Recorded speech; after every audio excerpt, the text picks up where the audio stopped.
출애굽기 20장 14절입니다. 간음하지 말지니라. 이 간음하지 말라는 계명은 제7계명입니다. 1계명부터 4계명까지 하나님을 향한 계명이 명시되어 있고, 그 다음에 이제 신앙 공동체 안에서 사람 사이의 관계를 하나님의 통치의 원리대로 요구하는 계명들입니다. 수직적인 질서를 위하여 부모를 공경하라가 나왔었고, 수평적인 관계의 질서를 위하여 살인하지 말라가 있었고, 이제 간음하지 말라에 왔습니다. 그러니까 세상 사람들 사는 이 어떤 사회든지 어떤 공동체에서든지 권위라는 건 필요합니다. 왜냐하면 모든 것이 다 합의되고 수긍하고 하는 일이란 어렵기 때문에 권위가 필요하고, 그것에 1차적인 권위를 부모에게 허락하고 있는 셈이죠. 그리고 수평적인 관계에서 살인하지 말라 해서 봤다시피 우리는 어떤 사람이든지 그 사람의 존재 가치와 존재의 귀중함을 존중해야 된다. 우리가 남의 생명과 존재 가치를 부정하거나 해하거나 경멸해서는 안 된다 하는 것이 살인하지 말라였다면, 이 간음하지 말라가 등장하는 것은 이 사람이 사는 어떤 사회건 공동체건 어쨌든 성별이 있기 때문입니다. 남자가 절반이고 여자가 절반이죠. 그러니까 남녀 관계는 어때야 하는가 할 때, 지금 이 간음하지 말라가 요구하는 기본적인 자세는 성적인 구별의 관계를 이해하고 존경과 순전함으로 서로를 대접하고 그 관계를 정결케 할 것을 요구하고 있는 것입니다.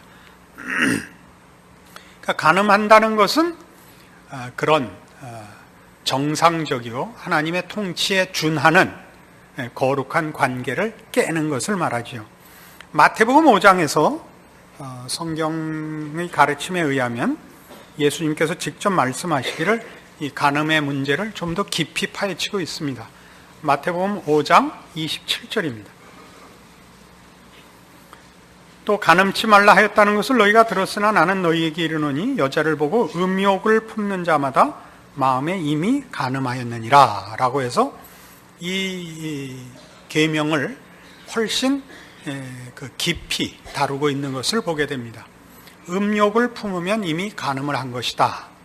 왜냐하면 더 깊이 이해를 하셔야 됩니다. 음욕을 품는다는 것은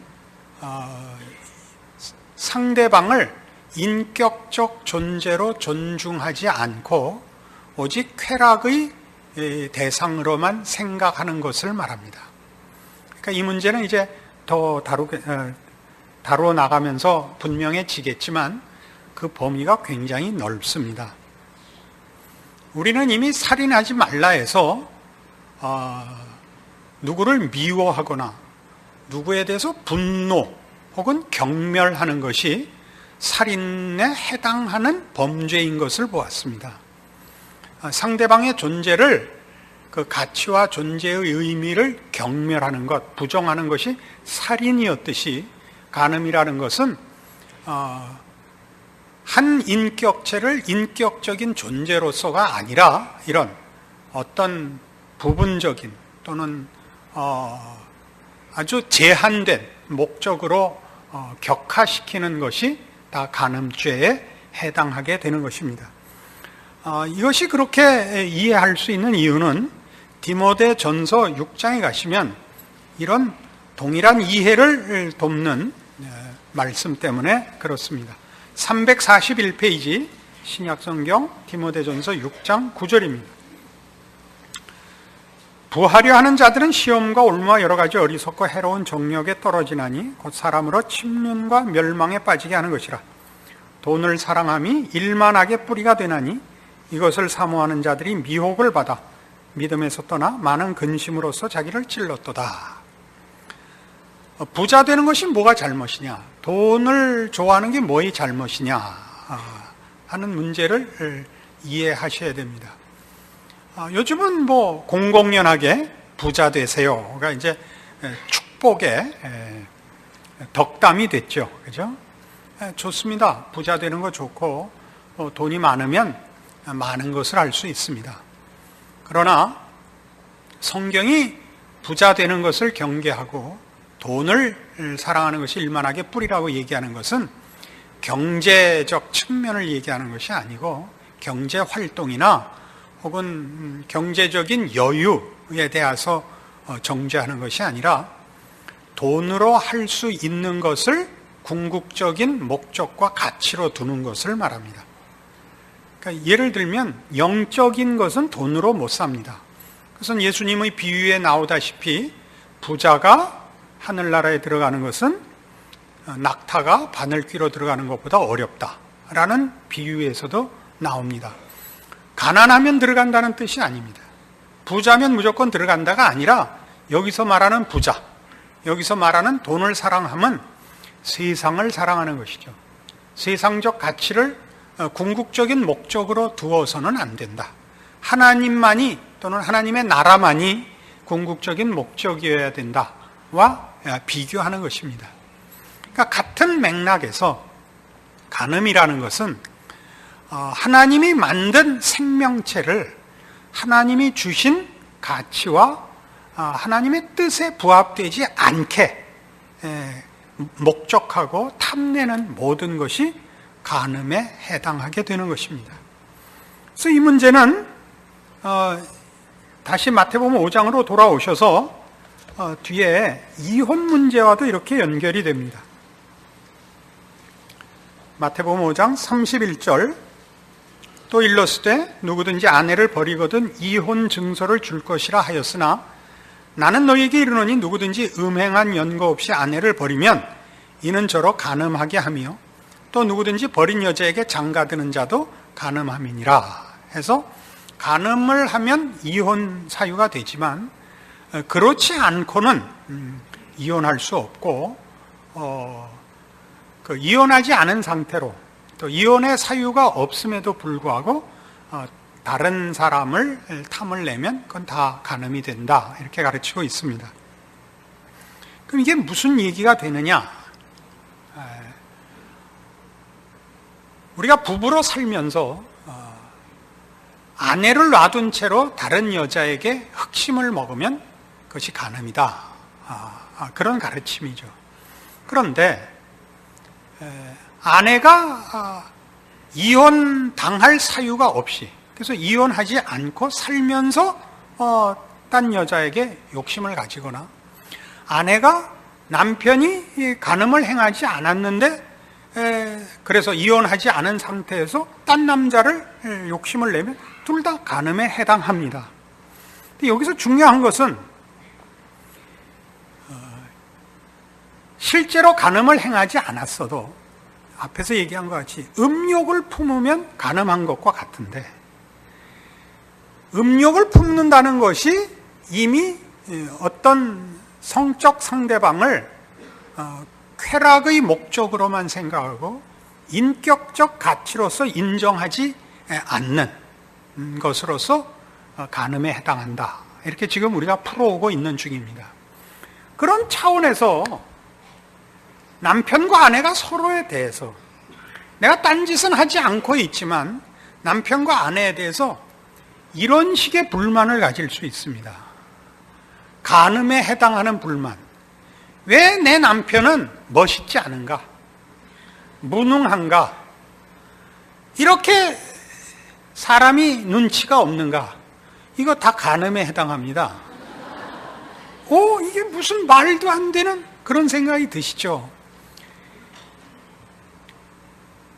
여러분이 남편을 하나님을 대신해서 남편을 욕심내시면 그게 간음입니다. 여러분의 남편은 아내의 모든 필요에 답해 줄 수 있는 신이 아닙니다. 그러니까 아내들이 방황하는 이유가 뭐냐 하면 남편이 못마땅해서 방황하는 거죠, 심적으로. 그러니까 그토록 김수현 씨 드라마에 공감을 하는 이유가 뭡니까? 그 김수현 씨가 개인적으로 그런 가슴 아픈 과거를 갖고 있다는 것을 우리가 미루어 짐작할 수 있습니다. 그분이 히트시킨 작품이 한두 개가 아닙니다만은 그 모든 공통점은 다 남자들은 다 악당이다 하는 공통점을 가지고 있습니다. 근데 남자들이 바람을 피우는 혹은 무슨 술집에 가는 그런 이유가 뭐냐? 아내가 남편에 대해서 만족하지 못한다는 걸 알고 있기 때문입니다. 집에 가서 쉴 수가 없기 때문에 돈 주고 쉼을 얻는 것입니다. 이거 핑계대고 또 써먹지는 마십시오. 우리가 훨씬 이 문제를 깊이 다뤄야 하는데 이 문제가 얼마나 깊이 신앙의 문제인가 하는 것을 오늘 확인을 할 필요가 있습니다. 사창가 문을 두드리는 남자는 사실상 하나님의 방문을 두드리는 것과 같다. 그런 말이 있습니다. 아니, 이런 말도 안 되는 말씀이 있으십니까? 누가 한 말이냐면 G.K. 체스터톤이라는 캐톨릭 신학자가 한 말입니다. 아주 보수적이고 경건한 신부입니다. 그러니까 무슨 얘기냐 하면 남자들이 사창가를 찾는 것은 젊은 육체의 욕구를 어떻게 해결할 방법이 없어서 찾아가는 경우가 제일 흔할 것입니다. 그러나 사창가 같은 데 가는 것이 좋은 일이 아니고 못할 짓이라는 건 누구나 압니다. 그것이 이렇게 번듯한 네거리에 있는 적이 없는 것만 봐도 압니다. 어디나 다 꼬불꼬불 들어가서 그건 어떻게 아십니까? 목사는 모르는 게 없습니다. 누구나 그 다 부끄러워 감춰서 합니다.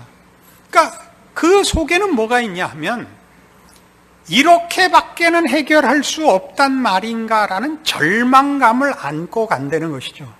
그것이 젊은 육체의 정력을 다스릴 방법이 없어서 배출구를 찾는 행위로도 나오지만 나이가 들어 무슨 성적인 이유 때문이 아니라 순전히 위로와 확인을 받기 위해서 가는 것입니다. 꼭 사창가일 필요가 없는 것이죠. 그것이 다방일 수도 있고 술집일 수도 있고 음식점일 수도 있습니다. 돈만 주면 편을 드니까. 근데 이놈의 마누라는 월급이 자동이체 되는데도 늘 인상 쓰고 쳐다보니까 그리 도망갈 수밖에 없다니까요. 이해를 하시겠습니까? 간음을 하게 만든 것입니다. 아내와 이혼하지 않은 채로 남편이 다른 여자와 자면 그게 간음입니다. 그런데 잘못하지 않은 아내를 내어버리는 것, 그러면 그를 간음하게 하는 것이랍니다. 잘못하지 않은 남편을 마음에서 내어버리면 마누라가 남편을 간음하게 하는 것입니다. 그러면 아내들이 할 말이 많죠. 오죽하면 그랬겠습니까?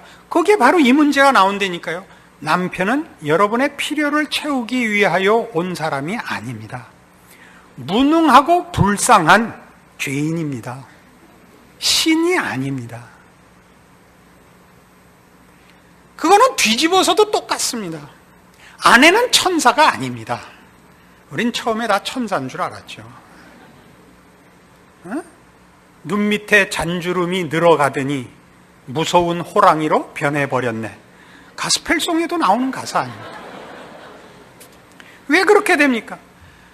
삶의 현장에서, 즉 죄가 최고의 힘을 발휘하는 세상에서 살면서 우리는 모두 죄를 이길 힘이 없습니다.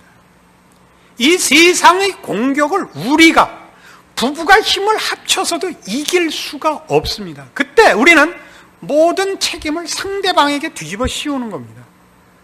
너 때문이야죠. 남편 때문도 아니고 아내 때문도 아닙니다. 우리는 이 문제에서 둘이 합심하여 하나님 앞에 은혜를 구해야 한다는 사실을 합의해야 합니다. 이게 신앙입니다. 우리는 공공연하게 40대 후반부터 왼수라는 말을 쓰기 시작을 하고 공공연하게 흉을 보기 시작을 합니다. 그거는 무례한 것일 뿐만 아니라 불신앙입니다. 부부가 왜 만났는지, 만나서 뭘 해야 하는지, 무엇을 이해하고 서로 할 수 있는 것이 무엇이고 할 수 없는 것이 무엇인지를 놓치고 있는 것입니다. 에베소서 5장에 가시죠.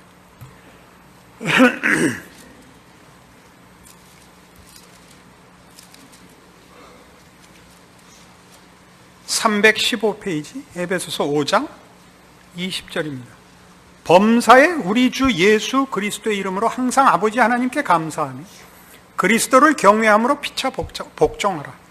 아내들이여 자기 남편에게 복종하기를 주께 하듯하라. 25절 남편들아 아내 사랑하기를 그리스도께서 교회를 사랑하시고 위하여 자신을 주심같이 하라. 이것은 상대방이 항복할 만하냐, 상대방이 사랑스러우냐의 문제가 아닙니다. 주께서 우리를 사랑하셨을 때 그 사랑은 당신의 이유였고 당신의 원인이었지 우리가 사랑할 만했냐는 아니었습니다. 우리가 아직 죄인 되었을 때 그리스도께서 우리를 위하여 죽으심으로 하나님 아버지의 사랑을 확증하십니다. 죄인이었다는 것은 우리가 가장 처참하고 보기 싫은 상태일 때를 말합니다. 그때 하나님이 당신의 사랑으로 우리를 찾아오시는 겁니다. 우리 신자들에게 있어서 우리가 아내를 사랑하라라는 명령을 받는 것은 이 하나님이 우리에게 주신 은혜요, 권리요, 신앙적 책임으로서의 신자된 특권들입니다. 우리의 사랑은 사랑할 만한 조건을 발견하는 데서 불이 붙는 것이 아니라 하나님이 나를 사랑하신 사랑으로 인하여 넘쳐난 사랑으로서 사랑해야 합니다. 그것이 우리 마음에서 감동이 되지 않거든 계명으로서 지켜야 합니다. 우리는 아내를 사랑해야 되는데 주께서 십자가를 지신 사랑으로, 목숨을 바친 사랑으로 사랑해야 합니다. 아내는 남편에게 순경하고 존경심을 보여야 됩니다. 여러분 살아보시면 남편이 별게 아니라는 걸 발견하시죠? 괜히 꾀꾀거리기나 했지 뭐 하나 못하죠.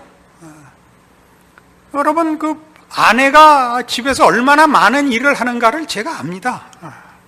그 밖에 나가서 돈 벌어오는 것만 힘든 게 아니고 아내들의 가정 가사라는 것은 굉장한 그 정신적, 육체적 노동력을 요구합니다. 뭐 다른 건 다 관두고 애 키우는 것 같이 힘든 건 없습니다. 전쟁을 하는 게 낫지 애 키우는 건 어렵습니다. 전쟁은 가지고 죽든가 죽이든가 하면 되는데 애는 죽일 수도 없고 죽을 수도 없습니다. 이건 뭐 정말 그 답이 나오지 않는 일을 아내들이 어머니로서 숙명처럼 지어가는 일입니다. 아주 많이 고생하는 줄 압니다. 그러나 그것이 남편 탓은 아닙니다. 당신 닮아서 그래. 그건 맞습니다. 그러나 그렇게 말하는 것은 살인 및 간음죄에 해당합니다.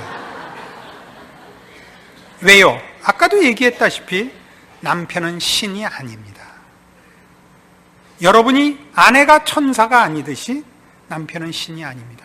우린 그 모든 필요에 대한 답을 하나님 아버지께 구해야 합니다. 우리는 죄를 이길 힘이 없습니다. 이 세상과 싸워 이길 힘이 우리 자신에게 내재되어 있지를 않습니다. 그거 알아야 됩니다. 우리의 모든 답은, 능력은 그리스도 예수 안에 있는 하나님의 사랑과 은혜에만 있습니다. 그걸 서로 확인해야 합니다. 우린 울 수밖에 없는 일들이 너무나 많습니다. 자식 공부 못하는 거, 우는 것 외에, 화내는 것 외에 대책이 없습니다.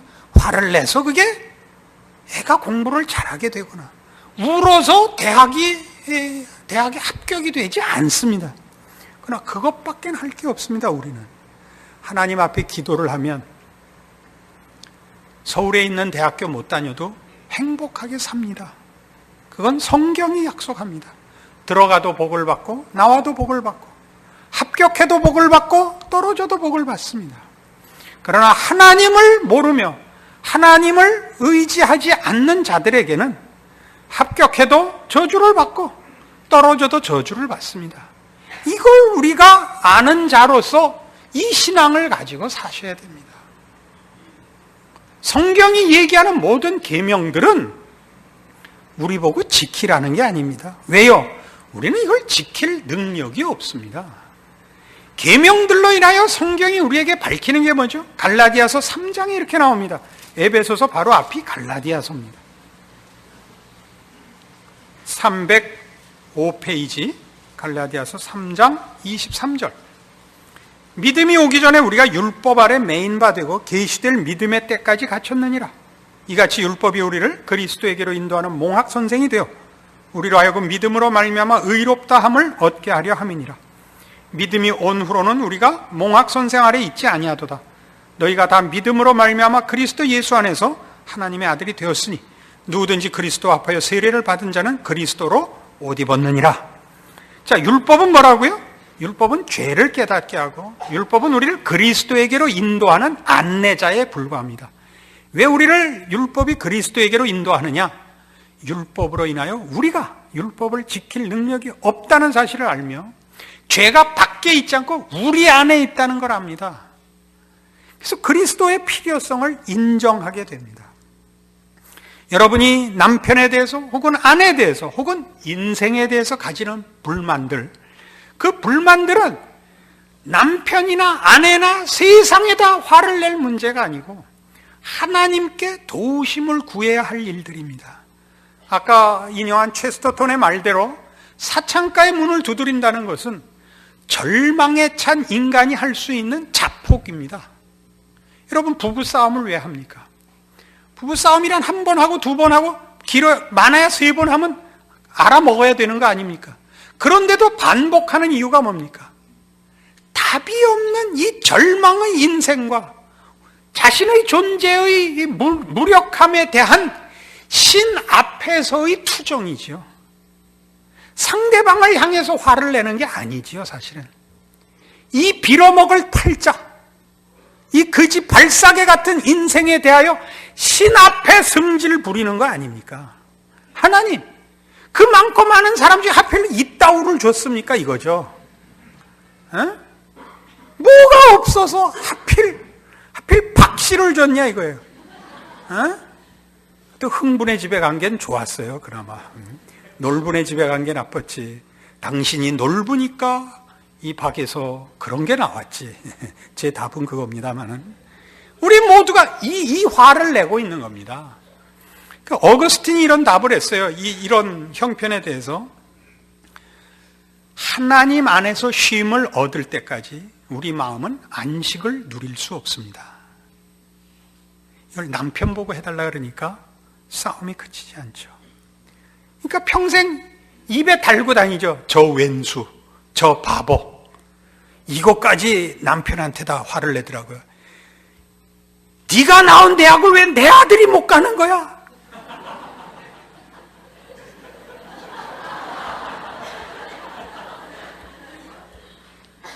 그럴 수 있는 거예요?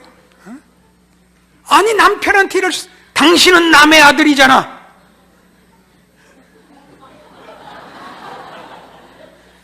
왜 남의 아들이 내 아들보다 낫단 말이야? 내 아들이 더 나아야지. 여러분들이 남편에게 못할 짓을 하고 있다는 걸 아시겠습니까? 아내를 잡자는 거 아닙니다. 이렇게 귀한 교훈이 있죠. 우리가 하나님에게만 있는 것을 어디다 요구하고 있다고요? 남편과 세상에게 요구하고 있다고요. 그건 남편도 마찬가지입니다. 아내에 대해서 가지는 불만들, 이럴 수가 있나? 온몸과 마음을 바쳐 헌신했거늘 종은 세경이라도 받지. 이건 갖다 바치고 종 노릇을 하는데도 허구한 날 욕밖에 먹는 게 없고, 이 바보야, 멍청아, 이거 외에는 돌아오는 답이 없고, 병신, 바보, 왼수. 그러면 어찌 그가 좌절하지 않겠습니까? 여러분이 어디에다가 지금 화를 내는지 아시겠죠? 하나님 앞에 화를 내고 있는 겁니다. 하나님의 일하심을 놓치고 있는 거죠. 우리 모두로 겸손히 주 예수 안에 있는 하나님의 은혜를 찾도록 하나님이 부르고 계시다는 걸 놓치고 서로에게 책임을 전가하고 화를 내고 결국은 하나님께까지 불경한 분노를 터뜨리고 있다는 사실을 확인하십시오. 그래서 여러분 인생의 어려움을, 여러분 그걸 어려움으로 보지 마시고 세상이 목적을 둘, 욕심을 낼 대상이 아니라는 것을 기억하시고 오직 하나님께만 여러분의 소원과 필요와 답과 그리고 기도를 의탁할 수 있는 분으로서 섬기는 참다운 신자의 자리로 돌아오는 신앙에 눈을 뜬다면 여러분이 그 불만과 고통으로 느꼈던 현실의 인생들이 다 하나님의 부르심과 그 안에서의 누리는 평안들로 가득 찬 답이 눈앞에 있는데 놓치고 살고 있었다는 것을 발견할 것이요. 부부와 가정의 귀함을 주 예수 안에서 회복할 것이며 여러분 인생의 곤고함이 손해가 아니라는 걸 아시게 될 겁니다. 이 복된 자리로 돌아오시는 여러분들의 인생과 신앙 되시기를 바랍니다. 기도하십시다. 하나님 아버지 은혜를 감사합니다. 우리 인생의 고달픔은 죄 때문입니다. 우리 죄인들이 무슨 능력으로, 무슨 힘으로 거기 행복과 평안을 만들 수 있겠습니까?